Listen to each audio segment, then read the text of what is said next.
اعوذ باللہ من الشیطان الرجیم بسم اللہ الرحمن الرحیم اللہم صلی علی سیدنا و مولانا محمد وعلی آل و اصحاب سیدنا و مولانا محمد وبارک وسلم الصلاۃ والسلام علیک یا سیدی یا رسول اللہ وعلی آلک و اصحابک یا سیدی یا حبیب اللہ الصلاۃ والسلام علیک یا سیدی یا رحمۃ للعالمین وعلی آلک یا سیدی یا شفیع المذنبین مولاي صل وسلم دائما ابدا على حبیبک خیر الخلق الذی ترجى شفاعته لكل حول من الاحوال مقتحم یا رب بالمصطفى بلغ مقاصدنا واغفر لنا ما مدى یا واسع الکرم۔ اللہ تبارک و تعالیٰ کا بے پایہ لطف و احسان ہے اور حضور علیہ الصلاۃ والسلام کی نگاہ خاص ہے کہ آج ہم رمضان المبارک کی مبارک ساعتوں کے اندر دروس مثنوی شریف کے چوتھے لیکچر کے اندر، چوتھے درس کے اندر موجود ہیں۔ مالک ذی مجدہ سے دعا ہے کہ اللہ تبارک و تعالی ہمیں حق اور سچ کی معرفت نصیب فرمائے۔ جیسا کہ آپ کے علم میں ہے، موضوع کل سے چل رہا ہے وہ حکایت نے ہے، مطلب حکایت بانسری کی حکایت ہے۔ اب مولانا روم اللہ علیہ جب اس بانسری کی آواز کو سنتے ہیں تو پھر اس کی آواز کو سن کر پھر اس کی حقیقت کو جاننے کے لیے انہوں نے بہت سارے اشعار ایک حکایت کے اندر بیان کیے اور اس کی پوری حکایت بیان کی، اور پھر وہ صدا جب آئی تو صدا کی حقیقت کو پہنچنے کے لیے، اس صدا کی معرفت کے لیے مولانا روم نے طالبان حق کے لیے، طالبان معرفت کے لیے ہمیں بہت سارے رموز، بہت سارے اسرار بتائے، اور صرف اسرار و رموز نہیں بتائے بلکہ ان اسرار سے، ان رموز سے پردہ کیسے چاک کرنا ہے، کیسے ہم ان رازوں سے پردہ اٹھا سکتے ہیں جو راز اتنے پوشیدہ ہیں کہ اگر ایک عام انسان اس کو دیکھتا ہے، ایک عام انسان اس کی معرفت کے لیے چلتا ہے تو اس کو وہ معرفت نصیب نہیں ہوتی۔ تو مولانا روم نے، جیسے ہم نے کچھ اشعار کل پڑھے، تو میری کوشش یہ ہے کہ میں مختصر انداز میں مولانا روم کے مثنوی شریف کی جو ہے وہ کچھ اشعار اور ان کا ترجمہ اور مختصر سی شرح بیان کروں تاکہ ہم جتنا زیادہ سے زیادہ ہو سکے ہم اس کو پڑھ سکیں، کیونکہ مولانا روم رحمۃ اللہ علیہ نے 6 دفاتر مثنوی شریف کے اندر بنائے ہیں، تو میرے خیال سے کہ ہم ایک دفتر بھی اگر ہم بہت جلدی سے بھی چلیں تو ایک دفتر بھی ہم مکمل نہیں کر سکتے۔ تو ہم اس رمضان المبارک میں کچھ چیدہ جو نکات ہیں، چیدہ جو راز ہیں، جو اسرار ہیں، ان سے پردے اٹھائیں گے۔ آج ہمارا جو اگلا شعر ہے اس میں مولانا روم رحمۃ اللہ علیہ اسی حکایت بانسری کا ہی ذکر کر رہے ہیں۔ وہ فرماتے ہیں کہ ہر کسے کو دور ماند اصل خیش، باز جوید روزگار اصل خیش۔ وہ فرماتے ہیں کہ جو کوئی اپنی اصل سے دور ہو جاتا ہے، اپنی حقیقت سے دور ہو جاتا ہے، تو پھر وہ اپنے اس وصل کا زمانہ یاد کرتا ہے۔ آپ دیکھیے، جب بانسری کا تذکرہ کر رہے تھے مولانا روم رحمۃ اللہ علیہ، تو بانسری کیونکہ اپنی اصل سے جدا ہوئی ہے، وہ جب اپنی اصل سے جدا ہوئی ہے تو اس کی اصل سے جدا ہونے کے جو تذکرے ہیں، جو اس کے غم ہیں، جو اس کا درد ہے، وہ مولانا روم بیان کر سکتے ہیں۔ اور مولانا روم کہتے ہیں کہ جب تک وہ اپنی اصل سے کٹی رہتی ہے، جب تک کوئی بھی شے اپنی اصل سے کٹ جاتی ہے تو وہ ذلیل ہی ہوتی رہتی ہے۔ اب دیکھیے، اگر انسان اپنی اصل سے کٹ جائے، اگر انسان اپنی اصل سے دور ہو جائے، اور جب تک وہ اپنی اصل کی طرف نہیں کرتا تب تک وہ اس دنیا میں ذلیل ہوتا رہتا ہے، اور وہ اس دنیا کی خواہشات میں رہتا ہے، وہ اس دنیا کی خواہشات اور اس دنیا کی تمناؤں میں رہتا ہے۔ تو آپ دیکھیے کہ وہ اصل، اور وہ اصل کیا چیز ہے؟ وہ اصل ذات محبوب ہے، وہ اصل محبوب کی ذات ہے۔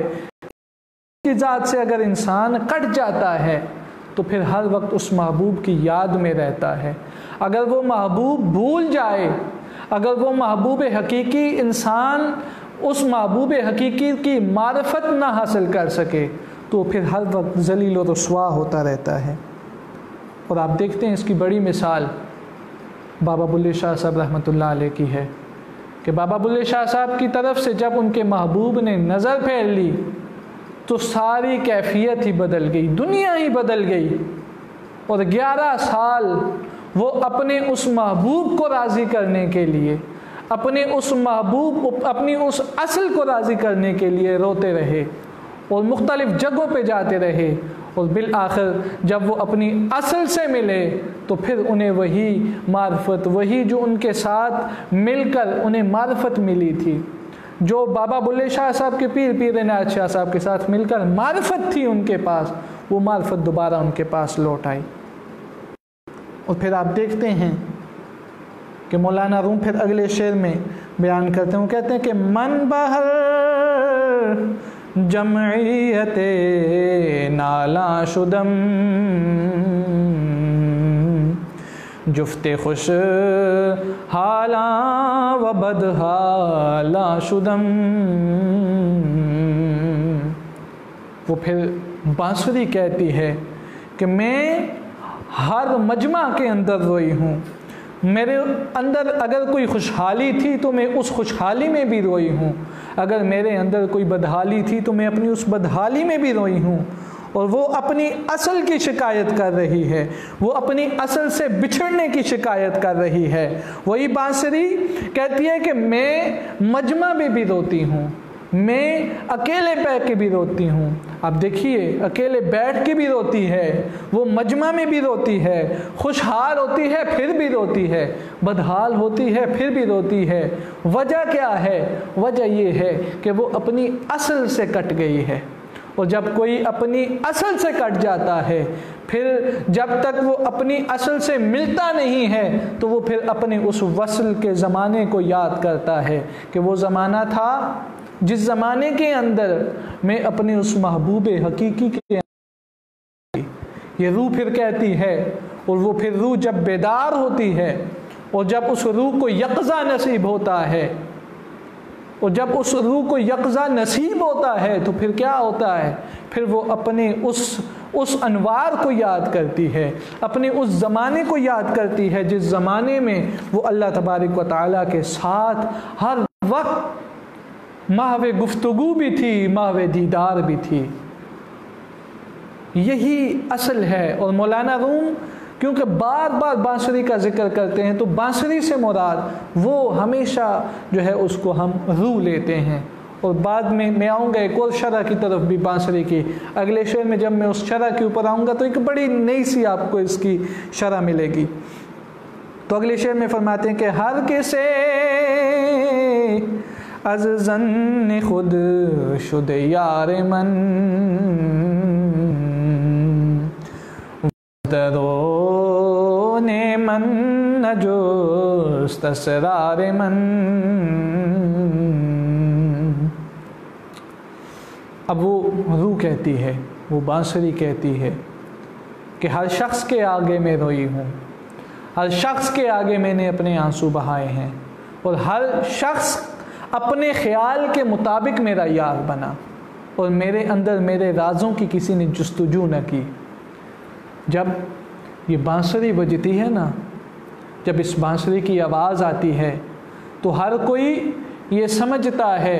کہ یہ جو بجانے والا ہے، جو پھونک مارنے والا ہے، یہ شاید اس کا درد ہے۔ کوئی اس کے اصل راز کو نہیں پہچان سکتا، کوئی اس کی اصل حقیقت کو نہیں پہچان سکتا، اس اسرار کو نہیں پہنچ سکتا کہ جس اسرار میں یہ راز پوشیدہ ہے، وہ راز کیا ہے کہ وہ اپنی اصل سے کٹ کے رو رہی ہوتی ہے، اور پھر جسے جو سمجھ آتی ہے وہ اس کو اس ہی انداز میں لیتے ہیں۔ اور دیکھیں جیسے ایک عارف گفتگو کرتا ہے، اب اس بانسری کو ذرا ایک عارف کی گفتگو کے ساتھ ذرا ملائیے۔ ایک عارف جو اللہ تبارک و تعالیٰ کی معرفت میں، جو اللہ تبارک و تعالیٰ کی تجلیات میں رہ رہا ہوتا ہے، جب وہ کلام کرتا ہے، جب وہ کلام کرتا ہے، جب وہ گفتگو کرتا ہے، تو لوگوں کو صرف عارف کی گفتار سے ہی آشنائی ہوتی ہے۔ وہ اس عارف کی گفتار کو ہی دیکھ رہے ہوتے ہیں۔ کوئی واہ واہ کر رہا ہوتا ہے، کسی کو سرور آ رہا ہوتا ہے، لیکن صرف اس گفتار تک۔ وہ اس کے اندر جو حقیقت کے راز چھپے ہیں، اس کلام کے اندر، اس گفتار کے اندر جو حقیقت کے رموز چھپے ہیں، کوئی ان کو نہیں دیکھتا، بلکہ وہ صرف ایک صوفی کے، ایک عارف باللہ کے الفاظ کے اوپر نظر دوڑا رہا ہوتا ہے۔ اور آپ دیکھیں اس بات میں، اس شعر کے اندر یہ اشارہ بھی ہے کہ وہ اشارہ کرتی ہے، بانسری یہ کہتی ہے کہ جب لوگ میری آواز سے مسحور ہوئے تو لوگوں نے اپنے اپنے انداز میں مجھے اپنا دوست بنایا۔ اب کوئی اسے راز لے رہا تھا، کوئی اسے ساز لے رہا تھا، کوئی اسے گداز لے رہا تھا، لیکن وہ بانسری کہتی ہے کہ سب اپنی اپنی نظریات سے، سب اپنے اپنے خیالات سے، سب اپنے اپنے افکار سے، سب اپنے اپنے اعمال سے، سب اپنے اپنے جو اس اعمال وہ مجھے اس انداز میں مجھے دوست بنا رہے تھے، لیکن میرے اندر جو راز چھپا ہے، میرے اندر جو کیفیات چھپی ہیں، میرے اندر جو اسرار چھپے ہیں، میرے ان اسراروں کو جاننے کی کوئی کوشش نہیں کرتا، کوئی میرے ان رموز کو نہیں پہچان سکتا۔ یہی انسان کی بات ہے کہ جب وہ اس کا جو اصل مقصد ہے وہ اپنے یار سے جب جدا ہو جاتا ہے، جب اپنے یار سے جدا ہوتا ہے اپنے اصل مقصد کو بھول کر، تو پھر کیا ہوتا ہے؟ پھر وہ دنیا میں وہ دنیاوی خواہشات کے پیچھے لگ جاتا ہے۔ جب وہ دنیاوی خواہشات، شہوات، لذات کے پیچھے لگ جاتا ہے تو پھر اپنے مقصد کو بھول جاتا ہے۔ تو مولانا روم نے یہاں پہ مثال دے کے بتایا ہے کہ اگر کوئی عارف بولتا ہے تو وہ جو دنیا دار ہے تو وہ اس صدا کو، اس آواز کو، اس گفتار کو اپنی اس دنیا کے انداز میں، اپنی اس دنیا کی خواہشات کے انداز میں لیتا ہے۔ لیکن جب کوئی عارف اس عارف کی گفتار سے آشنا ہو جاتا ہے، جب اس کی آواز کو سنتا ہے تو پھر اس کے اندر بھی وہ سینہ خواہم، پھر وہ اس کے دل بھی، اس کے جگر کے بھی، اس کے دل کے بھی ٹکڑے ٹکڑے ہو جاتے ہیں، وہ بھی اپنی اس اصل کی جدائی میں پارا پارا ہو جاتا ہے۔ اور آپ دیکھتے ہیں عارف کب پردہ اٹھا سکتا ہے؟ ایک عام شخص بھی اگر عارف بننا چاہے، ایک عام شخص بھی ان اسرار سے پردہ اٹھانا چاہے تو وہ کب اٹھا سکتا ہے؟ جب انسان اپنے اندر سے اپنی ساری خواہشات کو مٹا کر، اپنے اندر سے اپنی ساری لذات کو مٹا کر، اپنی ساری لذات، خواہشات، تمناؤں کو مٹا کر جب انسان خالصتاً اپنے مقصد کی معرفت والا ہو جاتا ہے تو پھر اس کے لیے پھر ان رازوں سے پردے اٹھنے شروع ہو جاتے ہیں، اور پردہ در پردہ جب اٹھتا جاتا ہے وہ مقام در مقام طے کرتا جاتا ہے۔ اور وہ مقام اتنا طے کرتا ہے کہ پھر وہ آنکھوں سے کانوں سے نہیں سنتا، کیونکہ یہ جو صدا ہوتی ہے یہ آنکھوں اور کانوں سے نہیں سنی جاتی۔ مولانا روم اس پہ فرماتے ہیں کہ سر من از لالۂ من دور نیست، سر از نالۂ من دور نیست، لیک چشم و گوش را نور نیست۔ اب وہ کہتے ہیں کہ میرا جو راز ہے میری اس صدا سے دور نہیں ہے، میرا جو راز ہے میرے اس گفتار سے دور نہیں ہے۔ اب یہ بانسری کہتی ہے، یہ روح کہتی ہے، یہ ایک عارف کہتا ہے کہ جو میں کلام کر رہا ہوں میرے کلام میں ہی، میرے کلام کے اندر ہی وہ اسرار ہیں، میرے کلام کے اندر ہی وہ سارے راز ہیں جن رازوں سے ہم پردہ چاک کر سکتے ہیں، وہ راز ہیں جن رازوں کو پا کر، وہ احوال ہیں جن احوال کو ہم پا کر، وہ مشاہدات ہیں جن مشاہدات کو پا کر ہم بھی پردہ در پردہ چاک کر سکتے ہیں۔ لیکن وہ میری گفتار، میری آواز، میری صدا، میری نالا سے دور نہیں ہے۔ لیکن کیا ہے؟ لیکن اس کو آنکھ اور کان کبھی بھی اس نور کو نہیں پا سکتے۔ اپنی آنکھ سے آپ دیکھ رہے ہیں، اپنی آنکھ سے پھر بھی آپ وہ راز نہیں پا سکتے، اپنے کان سے سن رہے ہیں لیکن پھر بھی وہ راز نہیں پا سکتے۔ وہ اب دیکھیے، ایک بڑا جملہ میں اکثر بولا کرتا تھا، میرے بڑے دوست کہا کرتے تھے، یہ ہمیں بات سمجھ نہیں آتی۔ میں کہا کرتا تھا کہ بھائی آنکھ والے ہو کر نہ سنو، کان والے ہو کر نہ سنو۔ اگر کسی صوفی کی صدا سننی ہے، کسی عارف کی صدا سننی ہے تو آنکھ اور کان والے ہو کر نہ سنو بلکہ اہل دل ہو کر سنو۔ جب آپ اہل عشق ہو کر سنو گے، اہل دل ہو کر سنو گے، تو جب آپ اہل دل ہو کر سنو گے تو آپ کے لیے ان سارے رازوں سے پردے اٹھ۔ اور حضرت واصف علی واصف وہ اس بات پہ فرماتے ہیں کہ صاحب دل ہی دراصل صاحب عشق ہوتا ہے، صاحب دل صاحب عشق ہوتا ہے۔ اور یہ حقیقت ہے، آپ جب تک اس کو دل سے نہیں سنتے، ظاہری آنکھوں اور کانوں سے نہیں بلکہ دل کی آنکھوں سے سنو، دل کے کانوں سے سنو۔ کیونکہ ہم اگر کیا کرتے ہیں، ہمارا مقصد ہم الفاظ کے اوپر ٹھہر جاتے ہیں۔ آپ ایک بات یاد رکھیے کہ الفاظ جو ہے محجوب کر دیتے ہیں، الفاظ حقیقت کو محجوب کر دیتے ہیں۔ الفاظ کے ذریعے وہ حجاب آ جاتے ہیں، ان حقیقتوں سے، ان اسرار کے اوپر حجاب آ جاتے ہیں۔ اور اکثر میں یہ بات کہا کرتا ہوں کہ ہم جو ہے کیا کریں، ہمارا جو مقصد ہوتا ہے، ہم یا تو اپنی آنکھ سے کتاب سے پڑھ کے دیکھ لیتے ہیں تو ہم اسی کو حقیقت جان لیتے ہیں۔ تو ایک جملہ بڑا پیارا میں بولا کرتا ہوں کہ کتاب جو ہوتی ہے، کتاب حقیقت کو دفن کر دیتی ہے۔ اگر ایک عام شخص مثنوی شریف کو اٹھا لیتا ہے، اگر اس کا کوئی شیخ و مربی نہیں ہے جو اسے سمجھائے، اگر وہ اس مثنوی شریف کو پڑھنا شروع کر دیتا ہے تو وہ اس کے الفاظ میں ہی گم ہو کے رہ جائے گا۔ لیکن اگر کوئی عارف باللہ، اہل عشق، اہل دل، اہل محبت، اہل معرفت، اہل حال، اگر وہ اس کا مربی ہوگا، وہ اس کا ہادی ہوگا، وہ اسے سمجھانے والا ہوگا کہ یہ الفاظ کے اندر حقیقت کیا ہے، تو تب تو اسے اس کی معرفت مل سکتی ہے۔ لیکن اگر عام شخص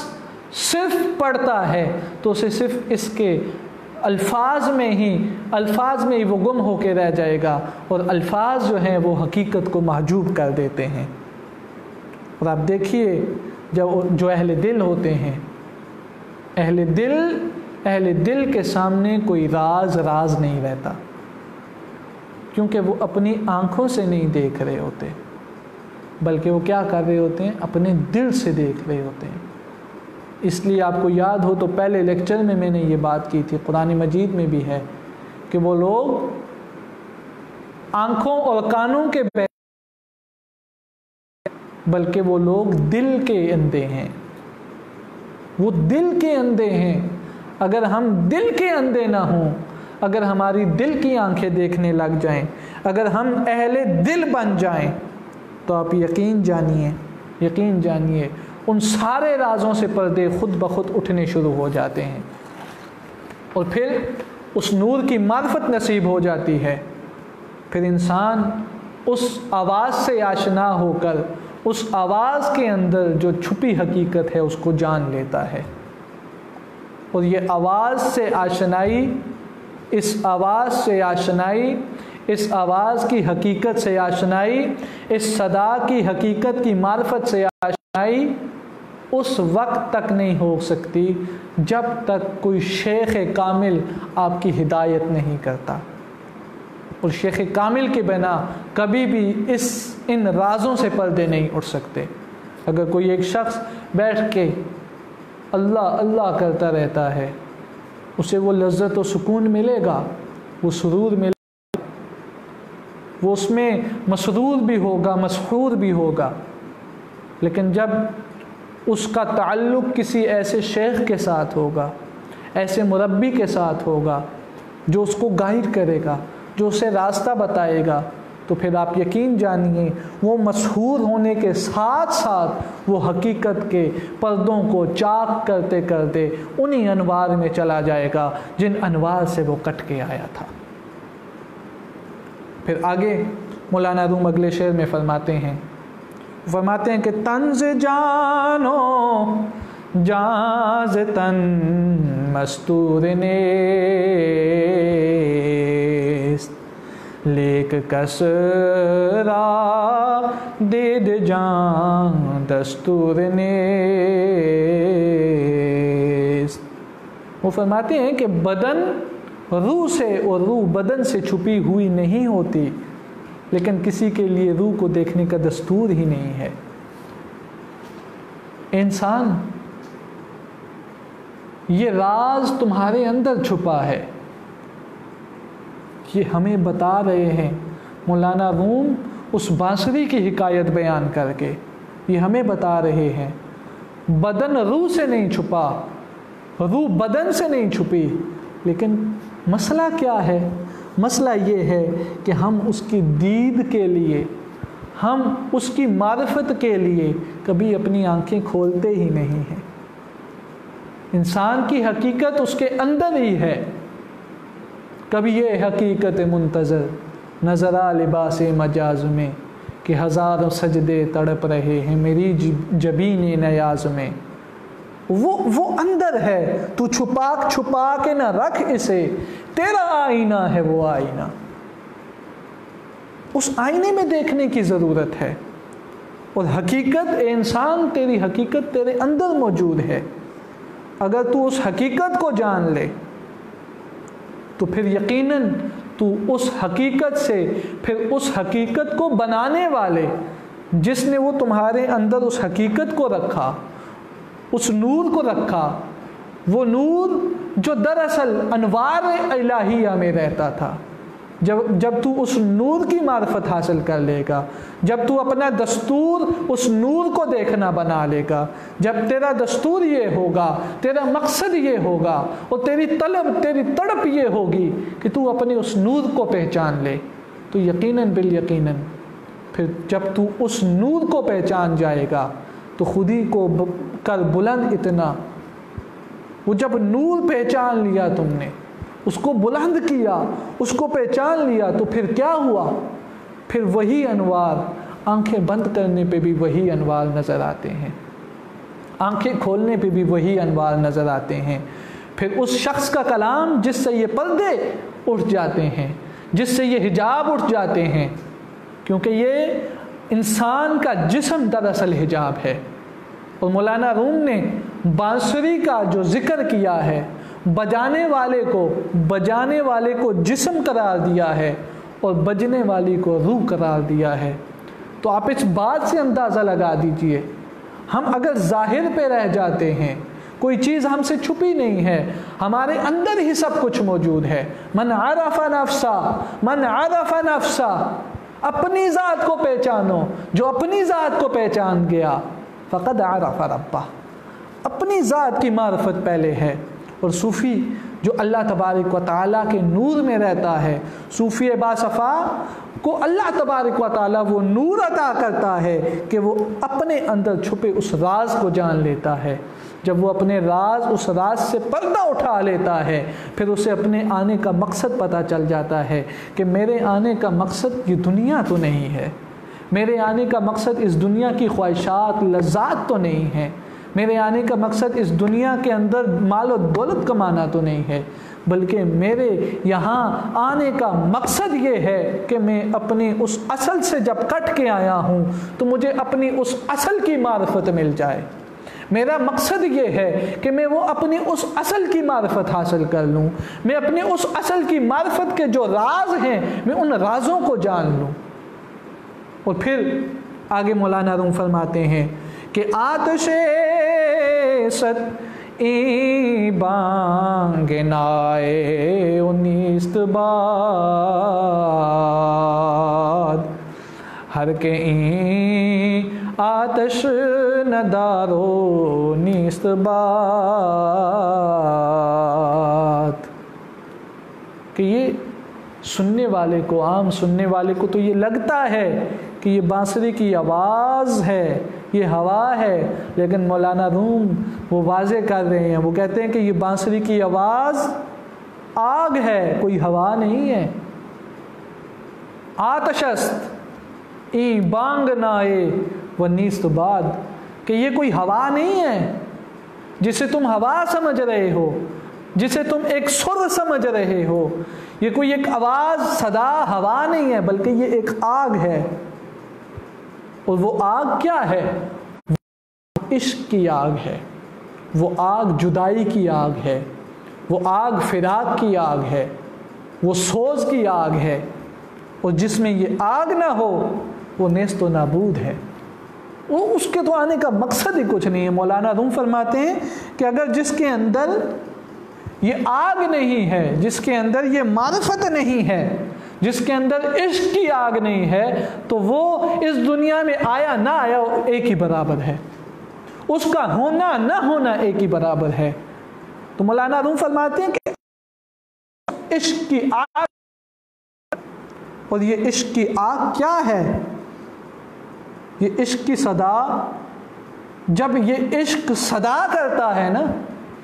جب اس عشق کی آگ جب جلتی ہے، جب دل اس آگ میں جلتا ہے، تو جو صدا نکلتی ہے، جو آواز نکلتی ہے، جو درد نکلتا ہے، جو آہ نکلتی ہے، اس آہ کو ہر کوئی سن بھی نہیں سکتا۔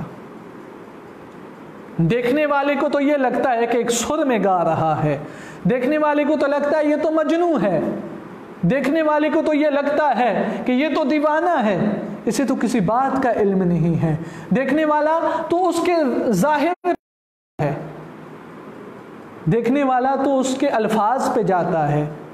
دیکھنے والا اس کی صدا پہ جاتا ہے، اس کی آہ بکا پہ جاتا ہے کہ کہیں درد ہوگا تو رو رہا ہے۔ لیکن جو عارف ہوتا ہے، جو عشق والا ہوتا ہے، جب وہ عشق والے کی صدا سنتا ہے تو اس کا عشق بھی وہ اپنے اندر اس آگ کو بھانگڑ بنا لیتا ہے۔ جب عشق والا اس عشق کی آگ کو سن لیتا ہے، پھر اس کے اندر بھی وہ عشق کی ایسی آگ جلتی ہے کہ جو اندر سے ساری خواہشات کو جلا کے رکھ دیتی ہے۔ اور عشق کی تعریف بھی یہ ہے، وہ چیز کو جلا دیتا ہے سوائے ایک محبوب کے۔ ایک محبوب زندہ رہتا ہے، ایک رہتی ہے، باقی ہر خواہش مٹ جاتی ہے۔ اور اس صدا کو، عشق کی صدا کو عشق والا ہی سنتا ہے اور وہی سمجھ سکتا ہے۔ اور اگر کوئی عشق کا بیمار ہو تو اس کا علاج بھی یہ عشق ہی ہے۔ اور اکثر یہ بات جو مجھے جاننے والے ہیں وہ بھی یہ جانتے ہیں کہ میں اکثر جب اس عشق پہ بات کرتا ہوں تمہیں ایک جملہ ہمیشہ کہا کرتا ہوں کہ عشق جلاتا بھی ہے، عشق جلا بھی دیتا ہے، اور عشق جلا بھی دیتا ہے۔ عشق جلا بھی دیتا ہے اور عشق جلا بھی دیتا ہے۔ یہی اصل میں مقام فنا و بقا ہے۔ اگر ہم اس کو سمجھ لیں، اگر ہم اس مقام کو سمجھ لیں، اگر ہم اپنے کو جلانا شروع کر دیں، اپنی اس جدائی کے رونے شروع کر دیں، وہ جدائی جس نور سے ہم جدا ہو کے آئے ہیں، جس نور سے ہم الگ ہو کے آئے ہیں، جس اصل سے ہم جدا ہو کے آئے ہیں، اگر اس اصل کا عشق ہمارے دل میں انگارے سے بھانبڑ بن جائے، اندر سے سب کچھ فنا کر دے، وہ جلا دے، سب کچھ ختم ہو جائے، جب وہ سب کچھ ختم ہوگا تو وہی عشق پھر جلا بھی دے دے گا، وہی عشق تمہیں وہ حیات بھی دے دے گا، وہی عشق تمہیں وہ زندگی بھی دے دے گا، وہی عشق تمہیں وہ معرفت بھی دے دے گا۔ اور کوئی اگر عشق کا بیمار ہو تو اس عشق کے بیمار کی دوا بھی وہ عشق ہی ہوتا ہے، اس عشق کے بنا اس کی دوا بھی کوئی نہیں ہوتی۔ اور جب وہ عشق جلاتا ہے، یہ مقام فنا ہے کہ انسان اپنے محبوب میں اتنا گم ہو جائے، اپنی ذات کو اتنا فنا کر دے،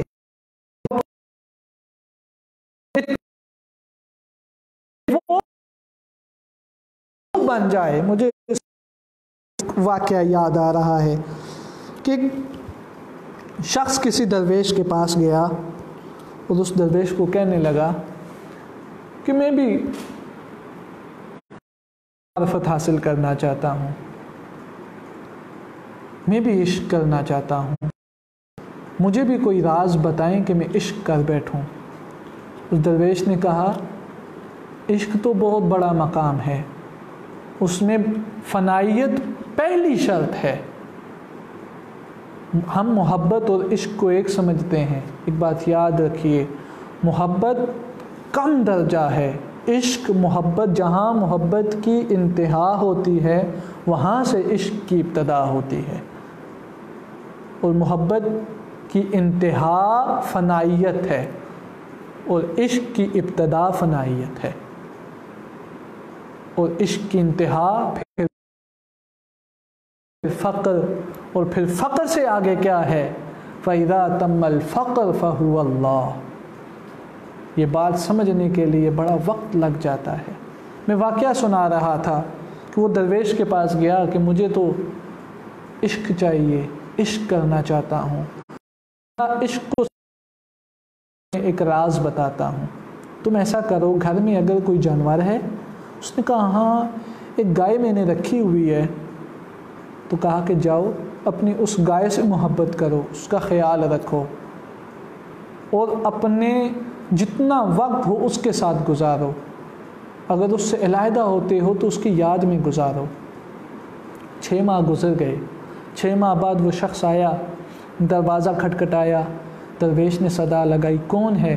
کہا میں آیا ہوں۔ ابھی تو عشق ہوا ہی نہیں۔ جہاں پہ میں آ جائے